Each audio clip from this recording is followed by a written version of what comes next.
dar comienzo a este acto de campaña electoral de Unidas Podemos. Me gustaría, en primer lugar, agradecer a todo el mundo que ha venido y a todas las personas que se encargan de todas las tareas necesarias para cualquier acto de estos, desde quien pega los carteles hasta quien los diseña, hasta quien comparte sus redes, porque creo que todas y todos somos necesarias para cambiar un país, que al final es lo que queremos hacer. En primer lugar, bueno, que la temática del acto, más allá de un acto de campaña, también era el propósito hablar muy en profundidad sobre servicios públicos, y para ello tenemos ponentes que creo que conocen perfectamente el tema, que además tienen una amplia trayectoria de lucha y de reivindicación, y que creo que van a saber detallarnos muy bien todas las propuestas que desde Unidas Podemos llevamos. En primer lugar, intervendrá Sandra Villa, que es activista de la Asamblea de Marea Verde Madrid y de Mareas por la Educación Pública. Así que sin más, os dejo paso con ella.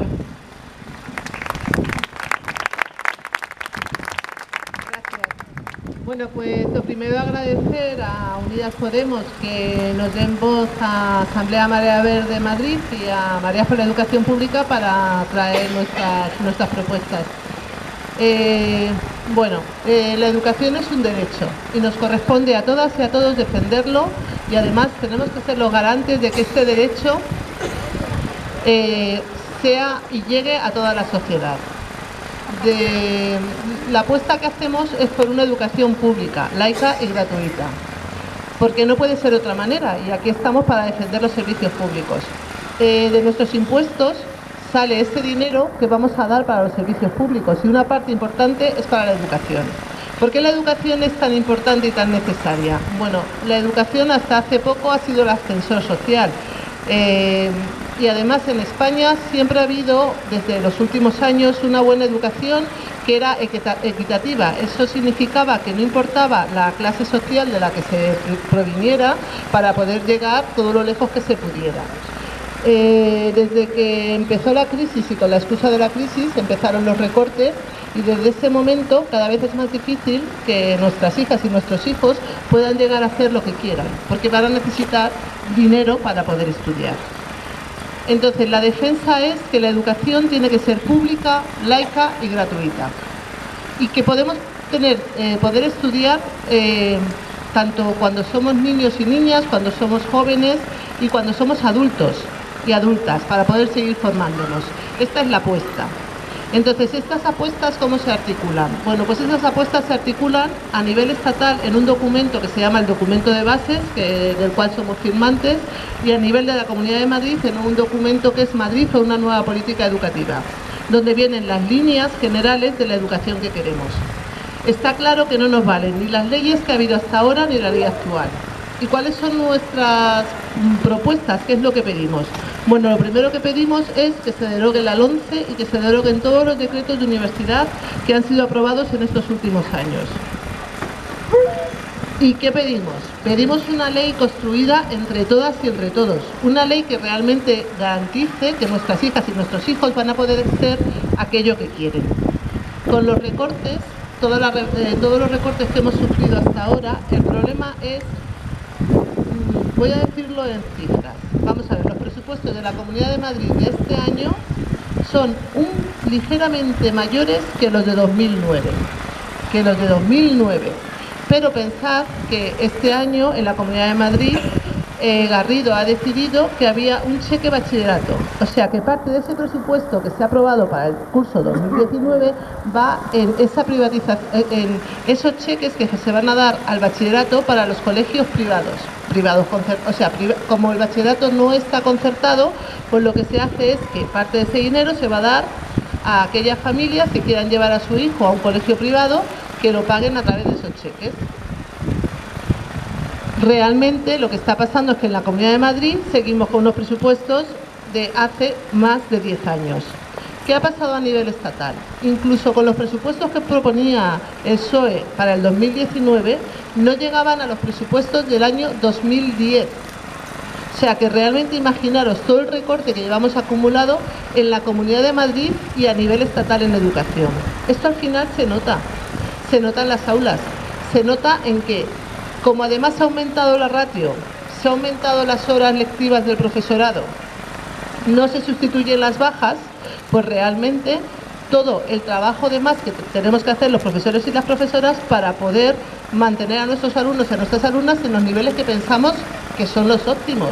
Pero también la sociedad ha variado mucho y también tenemos problemas, ¿no? Nuestras alumnas y nuestros alumnos tienen muchos más problemas, sobre todo emocionales y de otros tipos, que los que había hace 10 años.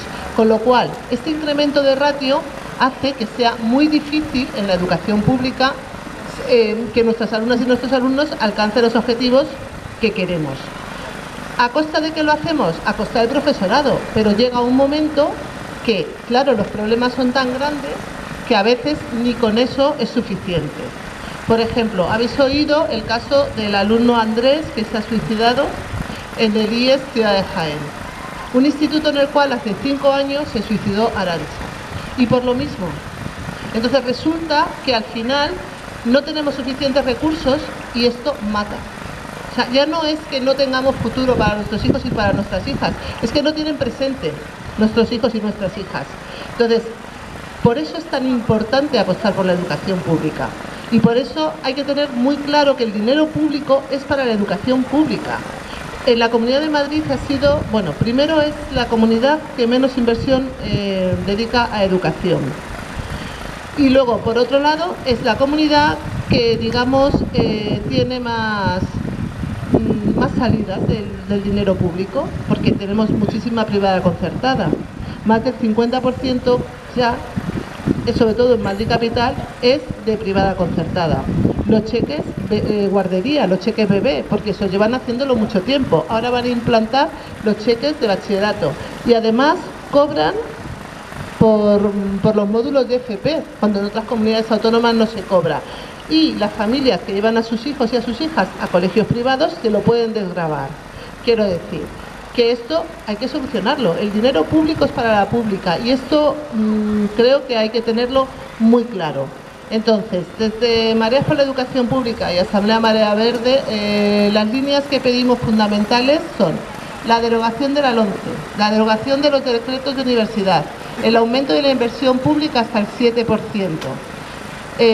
la eliminación de todas las pruebas externas con carácter mercantilista. Por ejemplo, en Madrid se han estado haciendo pruebas CDI durante muchos años y últimamente se han hecho las pruebas LOMCE, pero el año pasado costaron 600.000 euros hacer estas pruebas LOMCE.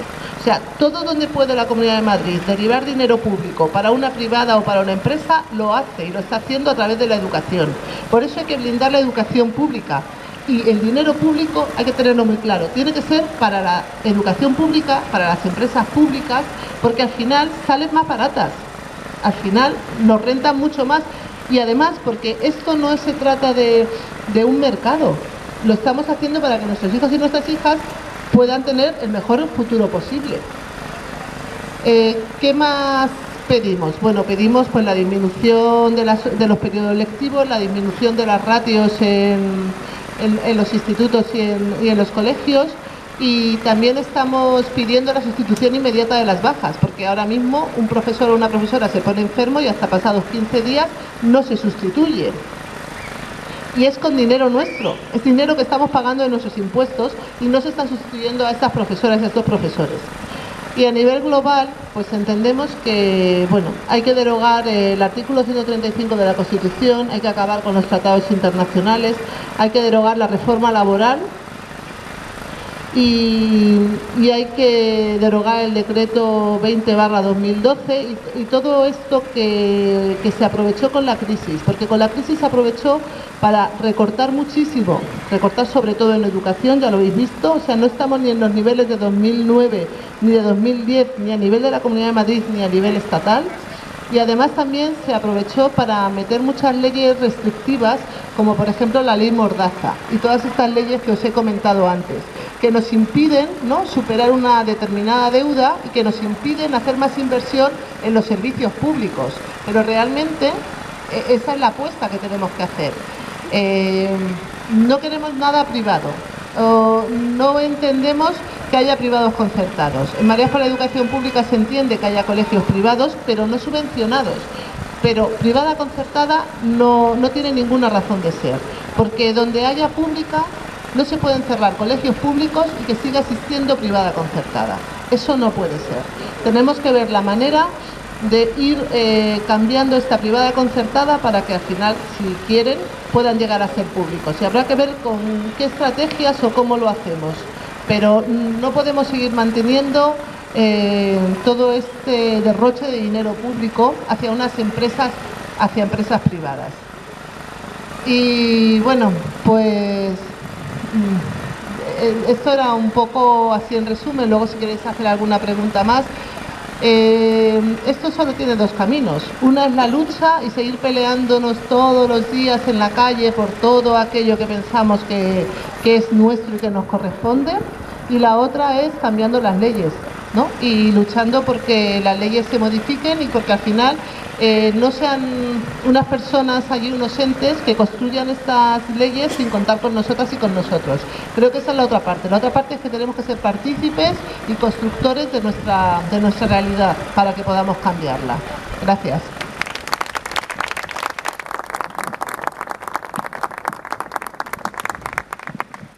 Muchas gracias, Sandra.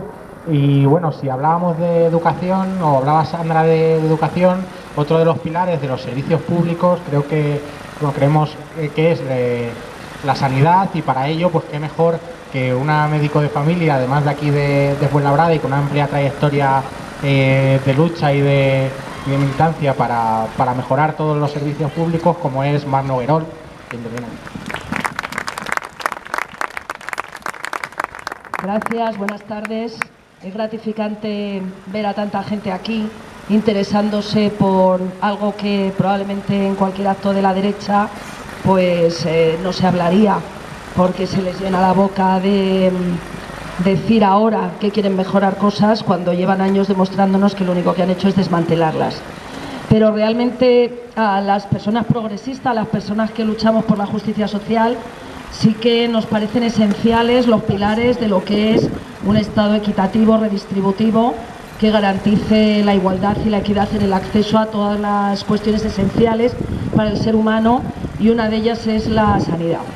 Y la sanidad en este momento, en estas elecciones, nos jugamos mucho más de lo que nos pensamos, mucho más de lo que se ve, de lo que anda por encima de las calles. Hay muchos movimientos subterráneos en la sanidad y hay una pelea encarnizada por parte de los grandes lobbies sanitarios, de las multinacionales de la salud, por penetrar en el mercado español. Y esto es así porque todos somos conscientes de que a la sanidad vamos a recurrir más tarde o más temprano. Es algo que por eso es tan valiosa para nosotros, porque sabemos que a lo largo de nuestra vida, siempre, desde que nacemos hasta que nos morimos, tenemos contacto con la asistencia sanitaria en algún momento, con la asistencia sanitaria, con los fármacos, con terapias de todo tipo, y el problema es que ellos también lo saben. Los poderes fácticos, los poderes económicos, las élites económicas también lo saben.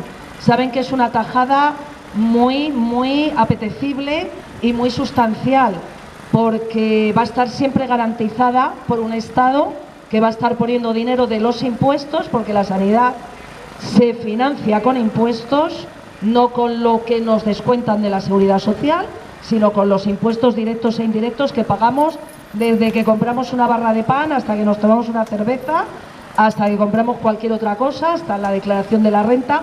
Con eso se está financiando la sanidad de todas las personas que viven en este país. Y entonces ellos son conscientes de que ahí hay mucha tajada, hay mucho dinero. Y esta es la gran encrucijada que tenemos. Todos los madrileños sabemos lo que pasa en esta comunidad, lo que llevamos soportando ya un cuarto de siglo, lo que frenamos de alguna manera hacia que fuera más con la marea blanca, pero que de manera subrepticia ha seguido siempre dándose, que es esta privatización encubierta, esta desviación masiva de grandes capitales hacia fondos privados, hacia intereses privados, de grandes capitales públicos, que han sido muchos miles de millones de euros. Y esto a escala estatal pues es lo mismo. es lo que yo llamo el círculo vicioso en el que nos meten, por el cual, por un lado, restringen los fondos que se destinan a la sanidad pública, o sea, van recortando, degradando la calidad de la sanidad pública, desacreditando la sanidad pública, echando además mierda sobre sus trabajadores, funcionarios, que no son eficientes, que no se resuelven las cosas, que hay que recortar, que hay muchas listas de espera, que bueno, que todo va muy mal en la sanidad pública y desviando a la gente hacia el forjarse pólizas privadas, cada vez menos de apoyo a las prestaciones que da la sanidad pública y cada vez más fomentando pues un mercado sanitario, un mercado por el cual pues eso, se accede a pólizas con las cuales poder ya pues operarse antes, ser visto antes, fomentar también una cultura de eso, de la asistencia sanitaria como bien de consumo. O sea, se fomenta las pólizas pues para yo me hago una ecografía porque aquí me tardan 6 meses en hacérmela, o la resonancia magnética porque a saber para cuándo me la hacen, y entonces cada vez más van engordando la vaca, la gran vaca de la sanidad privada, que en este país está teniendo un crecimiento espectacular, y que como el IDIS, que si leéis algo del IDIS, que es el gran instituto que nuclea a todo lo que es la sanidad privada, pues cada vez alardean más de cómo pues ya suponen casi la mitad de los hospitales, cómo ya no son las clínicas de antes, donde, bueno, pues eso, esas personas que tenían las pólizas cubrían su asistencia a través de las pequeñas clínicas, sino que son grandes hospitales. En el sur lo estamos viendo, son grandes hospitales como el Hospital Sur, el de Móstoles, etcétera. Y lo peor de todo, o sea, es que además del dinero público directamente y aparentando que son centros públicos, hemos progresivamente visto cómo crecen los hospitales privados, de gestión privada. Como tenemos ahora mismo, que empezó con la era Aguirre, llevamos un cuarto de siglo en nuestra comunidad de privatización a todo trapo. Se inicia construyendo hospitales a través de uniones temporales de empresas, como son los 6 hospitales de Esperanza Aguirre, los que querían en 2012 privatizar hasta el final y que frenamos con la marea blanca. Por eso dije que en un momento dado frenamos el que esto fuera más, pero ha continuado la privatización encubierta, que los construyeron uniones temporales de empresas que curiosamente eran las empresas que aparecían en los papeles de Bárcenas. Todas las constructoras a las que les dieron esos hospitales financiaron las campañas y los sobres del Partido Popular, que luego ya fueron hospitales construidos y gestionados íntegramente por empresas privadas, y que además los más importantes de todos ellos en Madrid, lo que es la gran cadena Quirón, ha sido recientemente vendida a una multinacional alemana, a Fresenius Helios, que ahora mismo está controlando casi una cuarta parte de la población madrileña, depende de una multinacional alemana. Esa es la realidad de lo que es la privatización en Madrid. Y a nivel estatal, pues conocemos Valencia, que afortunadamente pues lo que era el hospital insignia, como era el Hospital de Alcira, en el que se basaron todo al entrar el nuevo gobierno progresista en Valencia, lo ha devuelto a manos públicas. Sabemos lo que pasa en Galicia, sabemos que el resto de las comunidades autónomas también hay mucho concierto, mucha desviación. Es lo que os digo, ese círculo vicioso de grado, aumento las listas de espera, entonces fomento el ofrecerle a los pacientes, para aliviar esas listas de espera, el operarse o el hacerse la prueba en un hospital o en un centro concertado. Eso lo habremos vivido muchos. En Fuenlabrada lo vivíamos con mucha frecuencia, afortunadamente lo derrotamos también en un momento dado y acabamos con las derivaciones, pero eso sigue estando presente a nivel estatal. Y mucho más allá, o sea, hay cosas que ni nos imaginamos. Quizá a nadie de los que estáis aquí os suene lo que es el futuro, la medicina personalizada o de precisión. Desde que se ha conseguido descifrar el genoma humano, ha habido una revolución en la medicina. La medicina, sabéis que hay una progresión de los conocimientos que va absolutamente en progresión geométrica. Entonces, desde que se ha descifrado el genoma, hay toda una carrera hacia las terapias genéticas y hacia diseñar terapias personalizadas. Es lo que se llama eso, medicina de precisión personalizada. Todo esto es una gran encrucijada que tenemos. ¿Quién se hace con esto? O sea, si esto al final se encabeza con instituciones públicas, como se está dando en algunos países, como Inglaterra, Alemania, etcétera, o caen en manos privadas, y el IRIS está ahí detrás. El IRIS está todo el día en el Ministerio metido. La anterior ministra de Sanidad, la Dolors Montserrat, esta nefasta, su consejo asesor era todos los lobbies privados, las farmacéuticas, el IRIS entero. O sea, y encima es que van pues con la cara de decir que es que lo hacen por los pacientes, que es porque como hay tantas listas de espera. En Madrid ofrecieron 150 millones por acabar con las listas de espera. El plan para acabar con las listas de espera en Madrid era de 80 millones, de los cuales no gastaron ni la mitad. Ya simplemente eso nos da idea de los propósitos de las élites, de qué es lo que pretenden. O sea, si ni siquiera eres capaz de gastar la mitad del dinero que destinas a las listas de espera es porque tienes oscuros intereses. Y esos oscuros intereses se ven también en cómo esos pacientes que acaban recalando en los hospitales privados, al final sabemos lo que nos está implicando a todos los madrileños.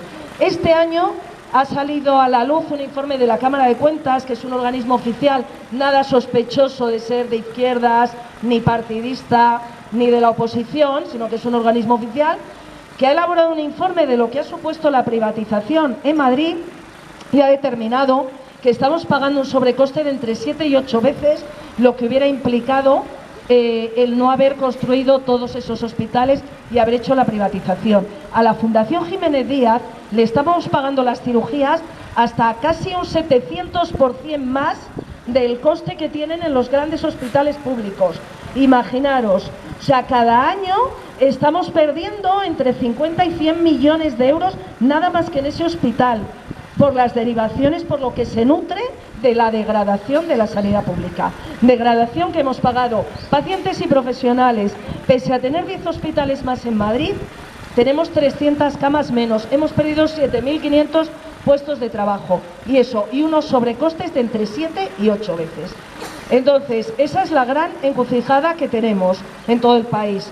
Si analizáis los programas de el nuevo partido de la derecha, le ves claramente las intenciones y con lo que pretenden atraer los votos. Hace poco hemos intentado en Twitter que se desenmascararan y contaran los ejes de su programa, se remiten a su texto que no es nada, y en resumidas cuentas, ¿qué es lo que hacen con la sanidad? Bueno, igual que el PP, que es que ya verá Casado diciendo vamos a acabar con las listas de espera ahora, como que te da la risa, y dices, a ver, o sea, que ni siquiera estáis gastando el dinero que destináis y ahora me cuentas para que te votemos que vais a acabar con las listas de espera.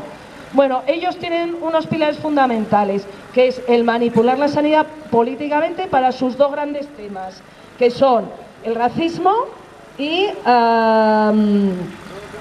el tema de las autonomías.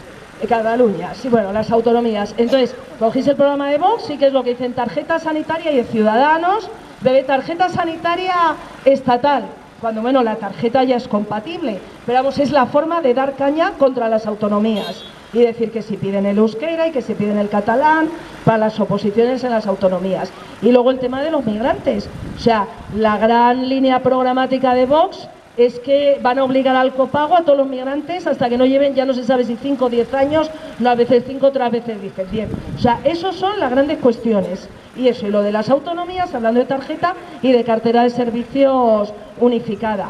Y luego, bueno, como gran invento, la vacunación obligatoria infantil, que dices, pero vamos a ver si ya la hay, si eso que estáis descubriendo. O sea, es simplemente el utilizar la sanidad políticamente para sus dos grandes temas, que es arremeter contra el tema autonómico y arremeter contra la migración.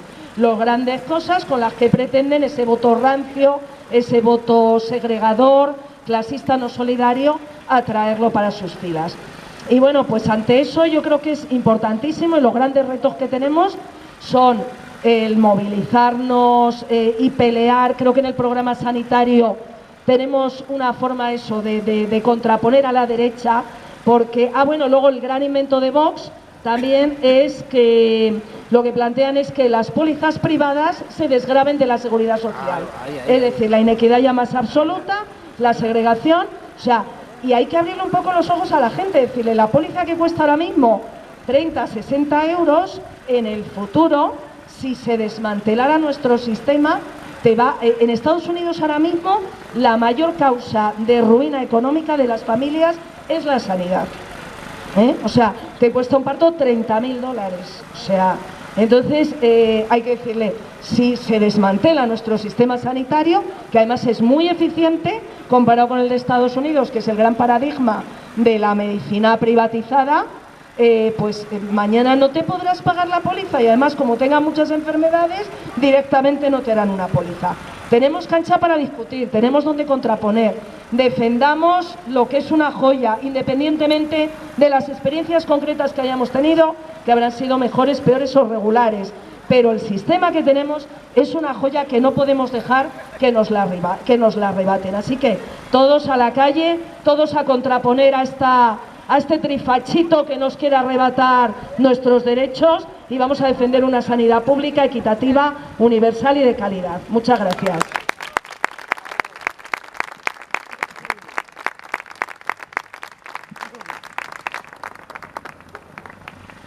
Muchas gracias también a ti, Mar. Un placer siempre escucharte. Y bueno, en tercer lugar tenemos con nosotras a Tania Pasca, que es la candidata número 2 de Unidas Podemos Izquierda Unida Ganar Fuenlabrada para las próximas elecciones municipales. Es militante de Izquierda Unida y responsable del PC en Fuenlabrada. Y bueno, os doy paso con ella. Hola, buenas tardes. Muchísimas gracias a todas las fuenlabreñas y fuenlabreños, a los vecinos y vecinas de Loranca. Yo viví aquí una buena temporada, aquí nació mi segunda hija, entonces para mí estar aquí pues es un lugar así entrañable y me produce así con un poco de melancolía. Agradecer también a todas las compañeras, me encanta porque somos mayoría, somos mujeres, casi todas, excepto nuestro futuro alcalde Pedro, que también le agradezco muchísimo que nos acompañe esta tarde. Y bueno, a toda la gente de Podemos y de Izquierda Unida y camaradas. Bueno, en primer lugar, tengo un montón de guiones porque no me quiero saltar ninguna de las cosas de las que quiero hablar. Yo soy auxiliar de enfermería de profesión y también pues tengo muchísimo cabreo con lo que está ocurriendo con la sanidad pública, con la trayectoria que llevamos, de cómo hemos visto el declive premeditado en la sanidad, cómo se han esforzado los partidos en el gobierno, tanto el PSOE como el PP, en degradar nuestra sanidad, nuestra educación. Tengo dos hijas, también estudiantes, que nos ha costado muchísimo poder pagar la carrera. Y todo esto, ¿a qué es debido? Pues hay que retrotraerse a la crisis, como todo el mundo sabe, pero nunca podemos perder de vista aquello que firmaron Zapatero y Rajoy en 2011 con nocturnidad y alevosía, que es la modificación del artículo 135, que nos condena a pagar la deuda y el techo de gasto del 3% por encima del interés público. Entonces, yo creo que y todas creemos que estamos por encima de las personas de la deuda de los que ya son, que tenemos que pagar a los que ya son ricos y que nos han sometido a esta esclavitud. Entonces, tras ese deterioro que constantemente se esfuerzan por hacernos creer que somos culpables, como decía Julián Guita, todo lo que en el Parlamento se discute está previamente consensuado. O sea, ya Rodríguez de la Borbolla en los años 80 ya le dijo que le encantaba el esfuerzo que hacían Izquierda Unida en aquel momento por derogar todo lo que luego nos ha venido, porque ellos ya lo tenían consensuado. De hecho, el Parlamento está vacío y es porque ellos ya han votado PP y PSOE, ahora ya Ciudadanos se sumó a todo lo que nos condenan al pueblo llano. También quería hablar de los tratados de libre comercio que también nos convencieron que era el sumum del capitalismo y del bienestar, y resulta que son tratados que solamente benefician a las élites financieras y comerciales, que además deterioran la ecología, porque en ellas está implícita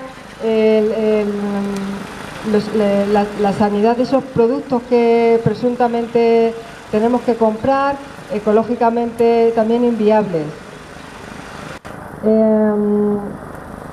Los gobiernos del PP y el PSOE han facilitado y han permitido privatizaciones como la ley 1597 de sanidad, que aprobó el PSOE, o la ley de régimen de bases, que aprobó el PP, y que impide que podamos, aunque haya municipios o poblaciones como Madrid, que superó ese techo de gasto del 3%, como hay que pagar la deuda, pues tenemos que seguir condenados a pagar la deuda y a no poder mejorar los servicios públicos. Luego, un tema muy grave, además del de la sanidad y la educación, son los desahucios que seguimos sufriendo.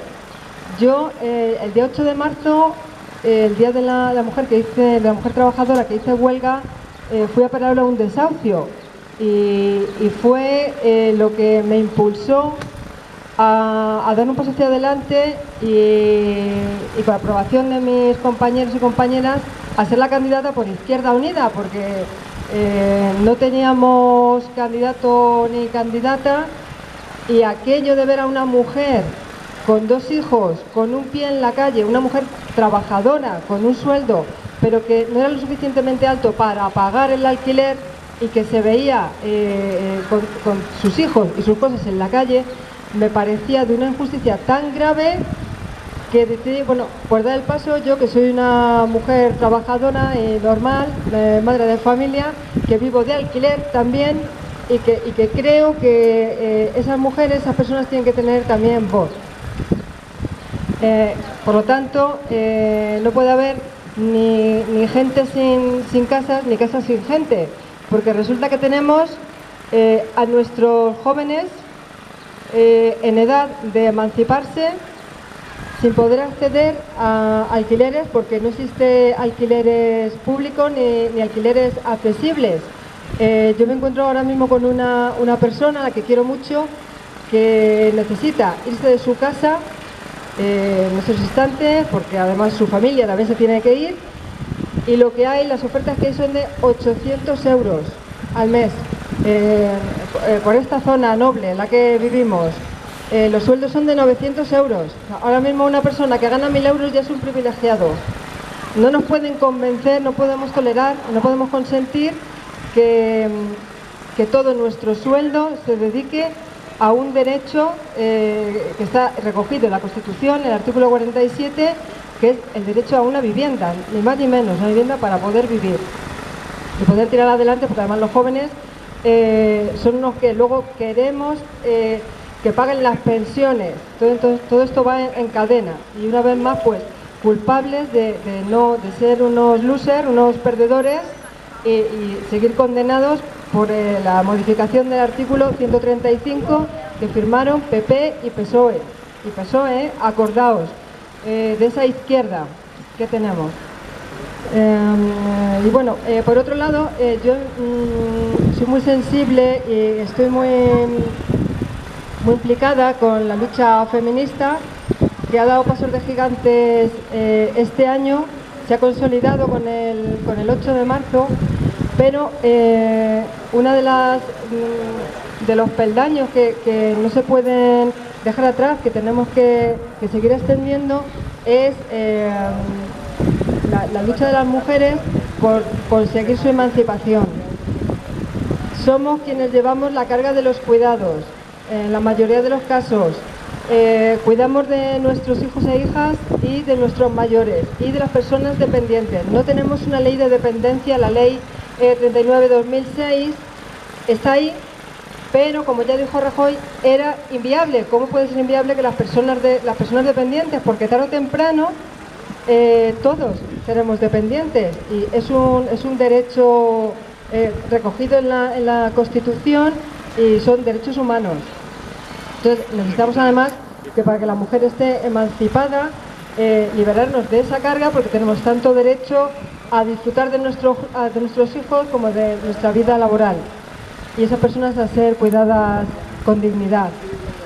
La violencia machista también está todos los días en nuestras noticias, que ya pasa a ser como la tercera o cuarta noticia, si acaso, si las víctimas fueran militares, pongamos el caso, sería primera noticia y estaríamos todas las semanas. Si fuera una catedral de Notre Dame, estaríamos permanentemente con ello, pero como la lucha contra la violencia machista no interesa, pues está silenciada. Entonces necesitamos también que la ley integral contra la violencia sea de verdad una ley dotada de presupuesto, dotada de personal cualificado. No puede ser que dejen en manos de la víctima llamar al 016 o decir, no, es que tienen el 016, y quien está al otro lado del teléfono está siendo cada vez más, está en manos de servicios privados, son personas sin cualificación, son personas que están en peligro incluso de muerte. Estamos hablando de la vida de mujeres. No sé si me dejo por ahí algún servicio público que ya no hayan dicho las compañeras. Nada más, solamente decir que nuestra fuerza política, Unidas Podemos, es la única fuerza que apuesta verdaderamente por los servicios públicos de calidad, y que tenemos dos caminos, que es o seguir en la resignación o plantar cara. Yo creo que vamos a plantar cara y ni un paso atrás.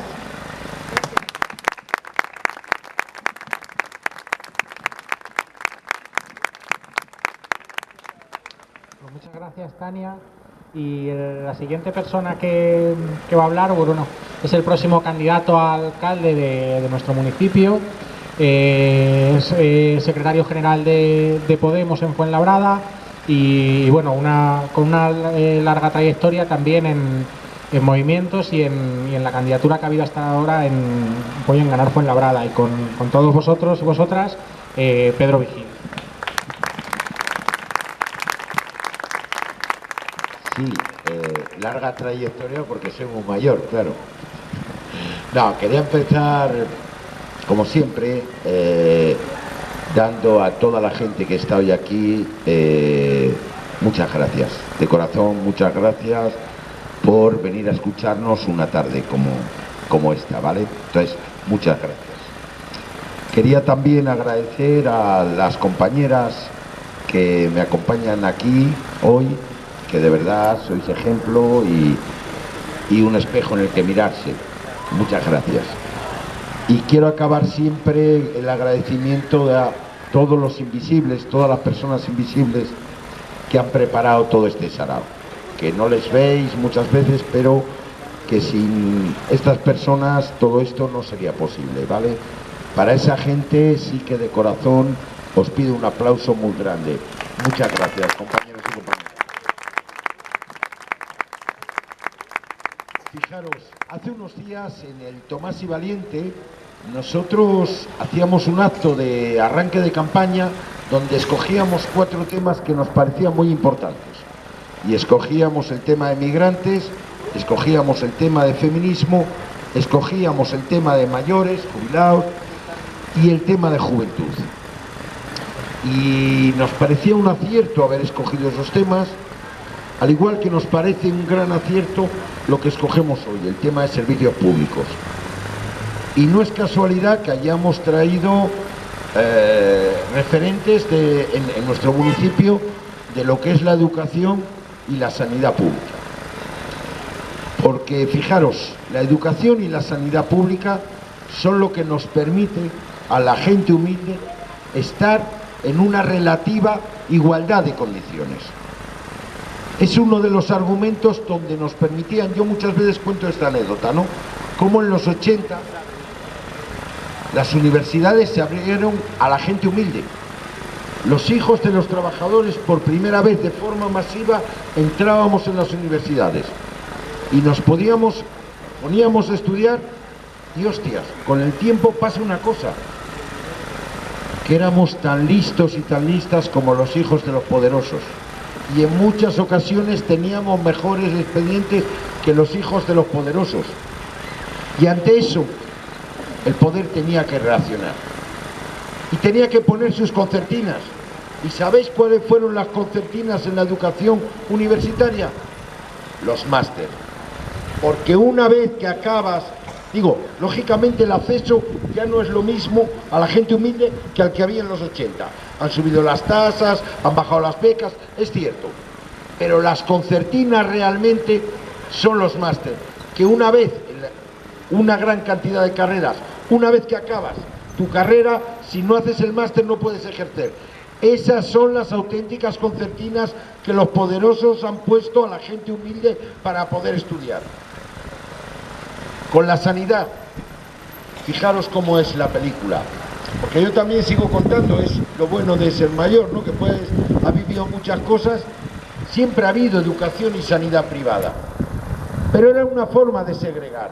Tú tenías de aquella, si recordamos los más mayores, tú tenías clínicas privadas, pero tenías una sanidad pública que te permitía la atención sanitaria. Y eso era lo que nos podíamos, porque claro, nosotros, los humildes, nosotras, no somos capaces de poder afrontar, el ejemplo que contaba Mar, una operación, determinados tratamientos, porque nuestro nivel adquisitivo no da para ello. ¿Cuál es la historia? ¿Qué ha cambiado en todo esto? Que mientras que antes la educación y la sanidad segregaba a los humildes de los poderosos, hoy los poderosos han visto un nicho de negocio masivo y quieren convertir la sanidad y la educación en el gran negocio, no el negocio de las élites, el negocio para que todos los humildes y los poderosos usemos la sanidad privada y de eso hacer un negocio. Antes no era tanto un concepto de negocio, ¿se entiende el concepto? Y esa es la parte donde nos están jugando con nuestro futuro. Esto es parte de lo que nos jugamos en estas elecciones, amigos y amigas. Esto es parte de lo que nos jugamos. Ser capaces de garantizar una educación y una sanidad de calidad como tenemos en este país, a pesar de todos los recortes. Tenemos una sanidad para sentirnos muy orgullosos, a pesar de todos los recortes. Tenemos una educación para sentirnos orgullosos. Tenemos temas que lógicamente, lo comentaba Mar y lo comentaba Sandra antes, que tenemos que cambiar, qué duda cabe. Y tenemos que revertir procesos de privatización y de ataque a lo público que han hecho desde los distintos gobiernos en la comunidad y a nivel estatal. Y esa es parte de nuestra tarea, es parte de lo que nos jugamos en estas elecciones generales. Porque sin duda, que nadie se confunda, los poderosos tienen un plan A. Y el plan A es que gane el trío de Colón. Ese es su plan A, para poder hacer un ataque masivo a todas las condiciones de vida de los humildes y poder degradarlas. Pero también tienen un plan B. Y el plan B es un gobierno del PSOE con Ciudadanos. Y me explico por qué. Fijaros, en este país el PSOE ha gobernado durante más de 20 años. En algún momento subió el salario mínimo interprofesional un 22%. Tuvo números. En ocasiones gobernó con mayoría absoluta. Pudo haberlo hecho. En algún momento lo hizo. ¿Por qué lo hace este año? Porque hay una fuerza política soplándole el cogote. ¿Cuándo habéis vivido vosotros los viernes sociales? ¿Alguna vez? Repito que el PSOE gobernó este país durante más de 20 años. Hubo viernes sociales, con todos los matices, ¿eh? No voy a ponerme a defender ni la bondad ni la maldad de los viernes sociales, pero ¿alguna vez lo hizo?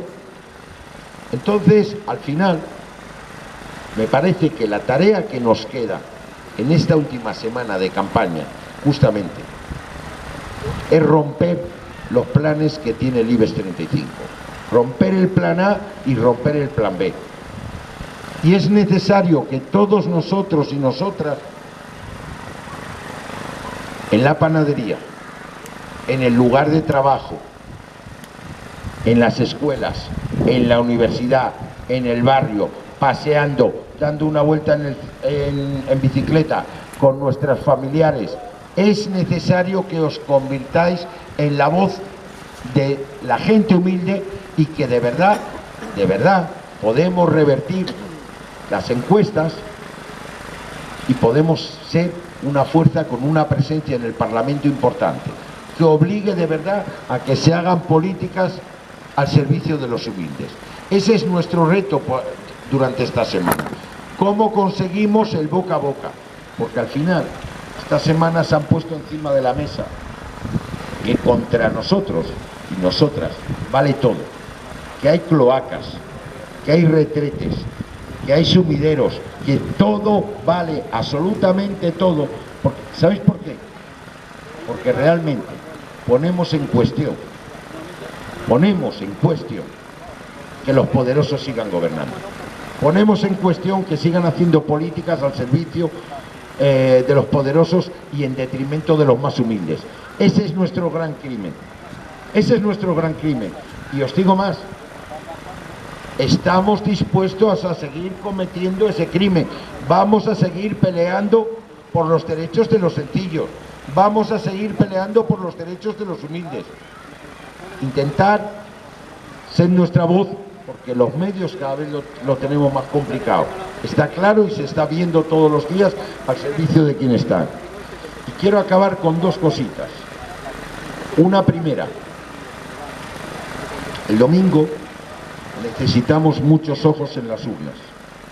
Necesitamos apoderados y apoderadas para que no haya un solo colegio en el que no tengamos ojos.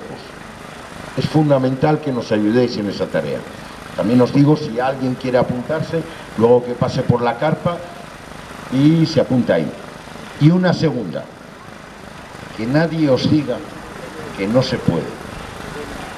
Que nadie os diga que no se puede, porque aquí machaconamente han estado diciéndonos a lo largo de muchos meses que no se podía.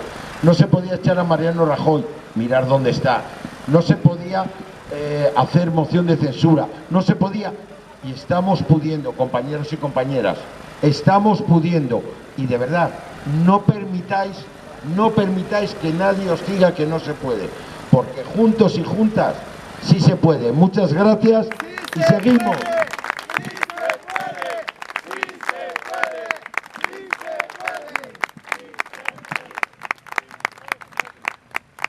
Bueno, pues muchas gracias también, Pedro, y futuro alcalde de nuestra ciudad.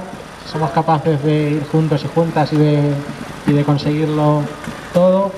Bueno, con Pedro hemos terminado lo que son los 4 ponentes de aquí de Fuenlabrada, que creo que han hecho un excelente repaso de todo lo que significan los servicios públicos, desde la sanidad y educación, pero también pasando por lo que tiene que ver por vivienda, por otros muchos derechos que deberían ser convertidos en servicio público. Pero también hay otros ámbitos de los que hablar, y para eso viene a hablar de ello Paloma García Villa, que es secretaria de Feminismos y LGTBI de Podemos Madrid y candidata número 8 de Unidas Podemos Madrid en pie para las próximas elecciones autonómicas.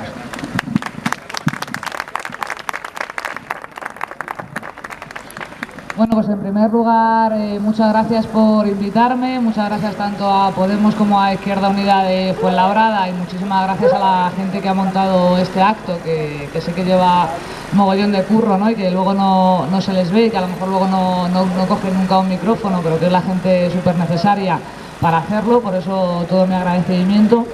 Yo lo voy a mirar todo desde un punto de vista feminista, como no podía ser de otra manera, pero que tiene mucho que ver con los servicios públicos.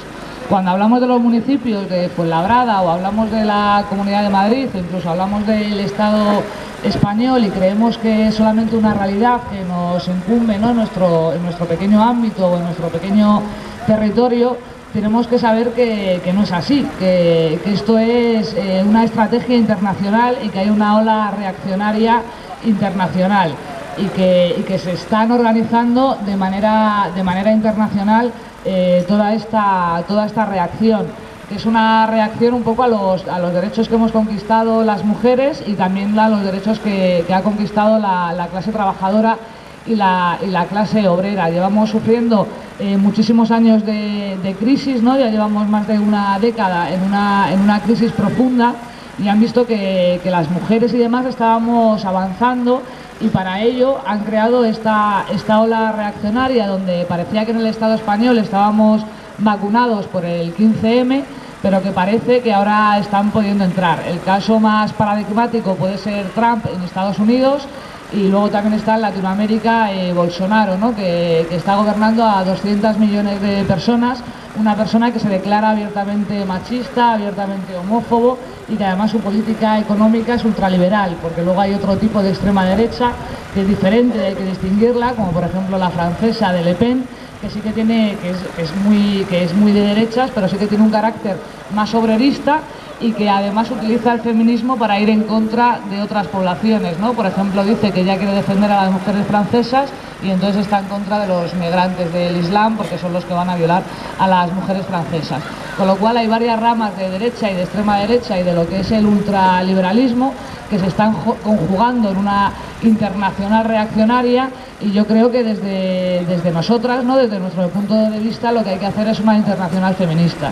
Creo que hay que tejer redes feministas también con otros feminismos de otros lugares, por ejemplo con los feminismos de América Latina, donde vemos que son las que defienden el territorio, que defienden el agua, que defienden las semillas, que defienden la vida, que defienden a los pueblos indígenas, y que son dos maneras totalmente diferentes de ver el mundo. Hasta hoy el mundo se ha visto de una sola manera, que era la manera, ¿no? Cuando te lo contaban en el colegio era la historia del hombre, donde solamente te contaban eso, la historia del hombre, que es el 50% de la historia, que tenían ocultada la otra mitad de la historia. Por eso en educación, desde Unidas Podemos, defendemos que haya una asignatura de feminismo como medida de urgencia, porque en las leyes ya está que el feminismo sea transversal, y que por ejemplo haya el mismo número de literatas que de literatos, de filósofos que de filósofas, y que en definitiva no se oculte la mitad de la historia de la humanidad.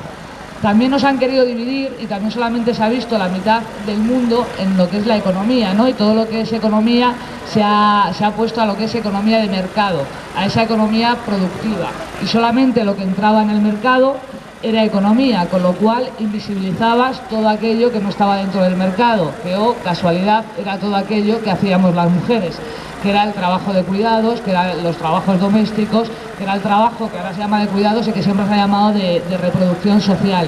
Todos esos cuidados siempre han estado invisibilizados, tanto es así que eso es a través de toda la vida de las mujeres nos pasa esto, tanto es que cuando ahora está el movimiento de pensionistas, que está tan fuerte, también las mujeres tenemos una brecha en pensiones alucinante, porque hasta el lenguaje, y el lenguaje es importante, hay unas pensiones que están mínimas de 300, 400 euros, con los cuales nadie puede vivir, con los cuales hay señoras mayores que pasan frío en su casa o viven a oscuras con velas y se les incendian o incluso que las desahucian, y que a esas pensiones las llaman no contributivas. Es decir, le están diciendo a esas mujeres mayores que es que ellas no han contribuido al sistema, porque no han contribuido al sistema capitalista, porque no han contribuido a la economía de mercado, aunque hayan tenido 5 hijos, aunque hayan planchado, aunque hayan lavado, aunque hayan sido peluqueras, costureras desde su casa, supuestamente no han contribuido, y eso es lo que ha sucedido. Con lo cual yo creo que el feminismo actualmente, con estos 2 8 de marzo anteriores, es el único movimiento que es transformador en sí y que tiene una propuesta de sociedad nueva para toda la sociedad. Es decir, el feminismo no es solamente derechos para las mujeres, que también, que las mujeres seamos iguales, pero no iguales en la precariedad, ni iguales en lo malo, sino que sí que tiene una propuesta de sociedad nueva, de mundo nuevo, de ver las cosas de manera diferentes y del sentido de la interdependencia, ¿no? Que para eso es tan importante la sanidad, o para eso es tan importante la ley de dependencia, la visión de que todo el mundo es dependiente, de que hasta los hombres a caballo que van con pistola en algún momento de su vida se cagaban en los pañales y les tuvieron que cambiar los pañales, y seguramente le cambiaría los pañales una mujer, y seguramente esa gente será mayor y estará enferma y alguien les tendrá que cuidar.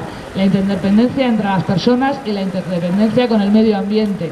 Hay otro movimiento que está tomando ahora auge, que es el movimiento ecologista, que además es de gente súper joven, de gente de institutos, que alguna de ellas no puede votar, que a mí me gustaría que se pudiera votar desde antes, ¿no? Con 16 años ya se puede trabajar, incluso te pueden poner penas, pero no pueden votar. Pues es esa gente joven la que nos está diciendo que no hay otro planeta, que este es el único planeta que tenemos y que esta economía de crecimiento, de querer absolutamente todo el mundo más, no se puede sostener, no es sostenible para el planeta, y a lo mejor es impopular decirlo, pero no podemos seguir creciendo.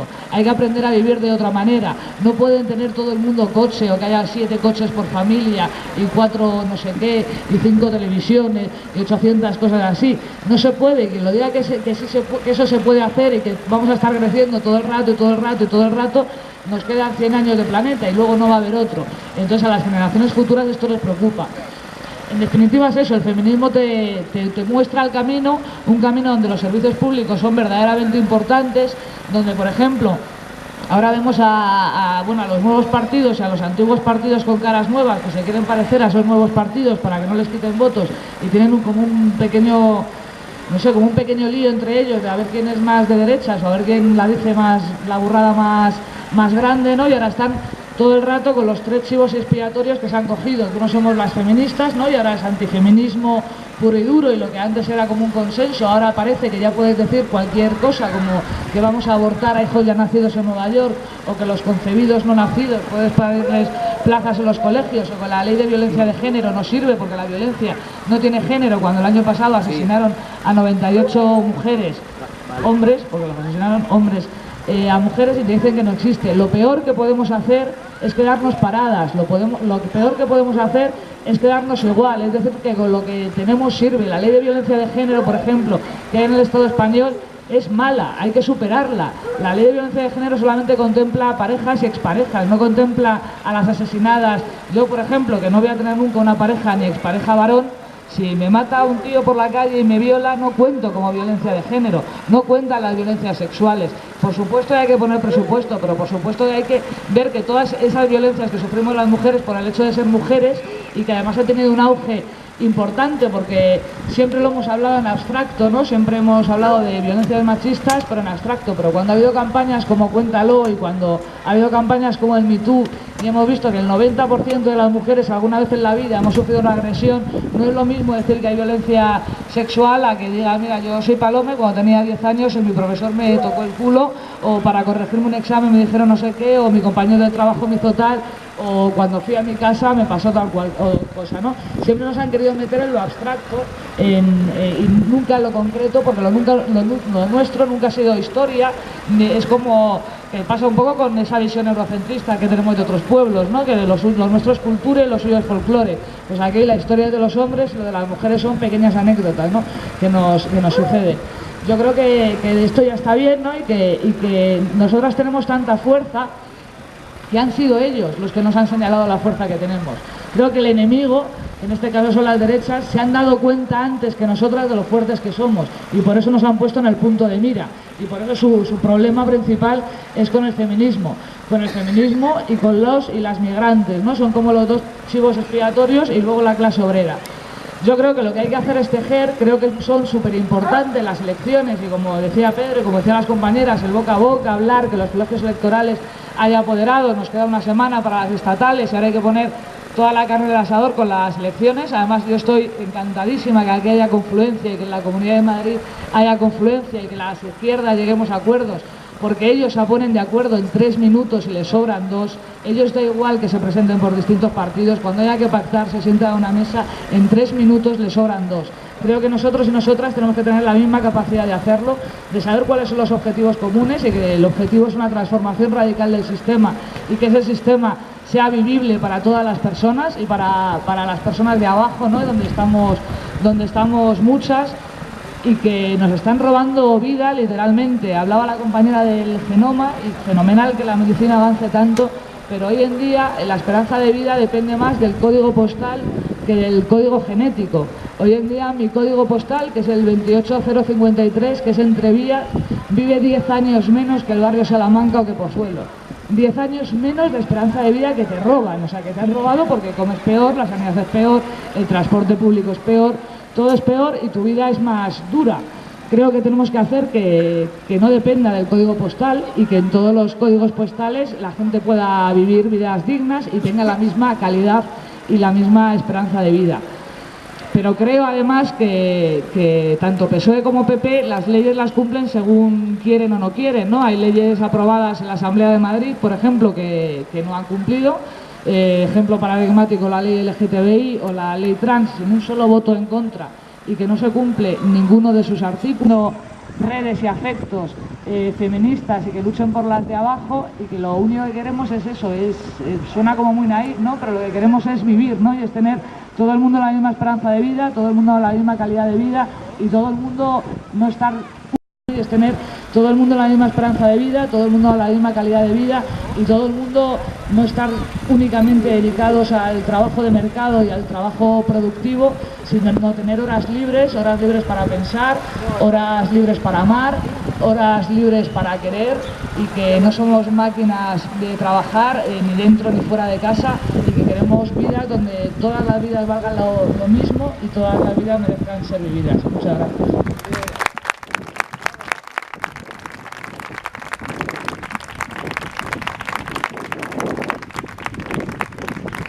Muchas gracias, Paloma. Y bueno, ahora, como además creo que las intervenciones han estado muy bien de tiempo y no ninguno de los ponentes se ha pasado de tiempo, como suele suceder, pues se nota que es un acto mayoría de mujeres en esto, y hasta en esto se nota el respeto que nos tenemos unas a otras muchas veces. Queríamos abrir un turno de preguntas por si alguien quería preguntar algo, tenía alguna duda o quería algo que decir. Bueno, pues si nadie se anima, yo sí me voy a lanzar a hacer una pregunta a todas las ponentes, que sería que si en una frase breve, en 10 segundos, a lo que es una frase, una razón para votar este 28 de abril, y que no lo repitáis, porque no vale copiar la frase primero.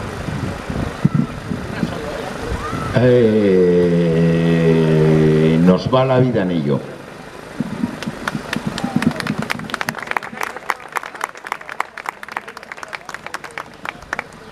Pues yo creo que hay que votar a Unidas Podemos el 28 de abril, porque cualquier otro gobierno que salga del que no esté Unidas Podemos va a ir contra la vida de las mayorías. Creo que hay que votar a Unidas Podemos porque somos la semilla, la rabia, y somos los de abajo, y por fin es nuestra hora, que nos vamos a hacer historia.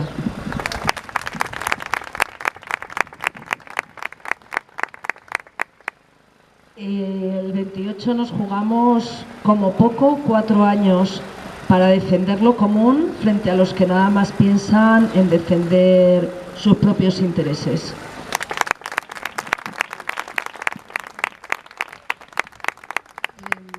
Creo que hay que ir a votar porque nos jugamos nuestros derechos y nuestras libertades.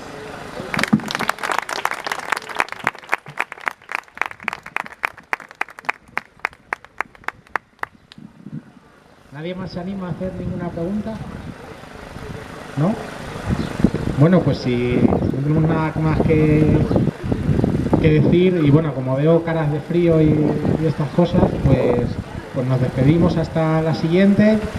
Recordar el tema de los apoderados y apoderadas. Hacen falta cuantas más personas seamos mejor, entonces lo podéis decir en la carpa o no a cualquiera de los que están por aquí, y bueno, seguimos adelante en la defensa por los servicios públicos, en la defensa por una vida digna, y que sigamos luchando, y que nos vemos el 28 de abril, después también el 26 de mayo, pero sobre todo en las calles durante todo lo que sigamos y hasta que consigamos el cambio que queremos. Muchas gracias.